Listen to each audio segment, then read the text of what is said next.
నమస్తే, welcome to Aadan TV. ఆగ్నేయ బంగాళాఖాతంలో ఏర్పడిన అల్పపీడనం కాస్త తుఫానుగా మారింది. నెల్లూరు, తిరుపతి జిల్లాలకు రెడ్ అలర్ట్ ప్రకటించింది వాతావరణ శాఖ. అయితే గత 3-4 రోజుల నుంచి క్లైమేట్ ఇబ్బందికరంగా ఉందని చెప్పుకోవచ్చు. మబ్బులుగా ఉంటున్నాయి. అయితే నెల్లూరు జిల్లాకు సంబంధించి ప్రస్తుతం వర్షాలు అయితే పడట్లేదు, కానీ మబ్బు వేసుకొని ఉంది. ఆకాశం అంతా కారు మబ్బులు కమ్ముకొని ఉన్నాయి.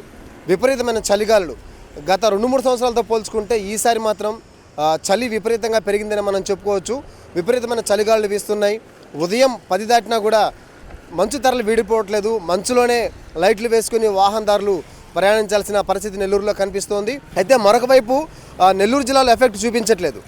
ఒక 4 రోజుల క్రితం ఒక రోజంతా వర్షం కురిసినా ప్రస్తుతానికైతే మాత్రం వర్షం జాడలైతే లేవు. కానీ ముప్పు తొలగిపోలేదు. అప్రమత్తంగా ఉండాలన్న వాతావరణ శాఖ హెచ్చరికలతోటి జిల్లా అధికార యంత్రాంగం అప్రమత్తమైంది.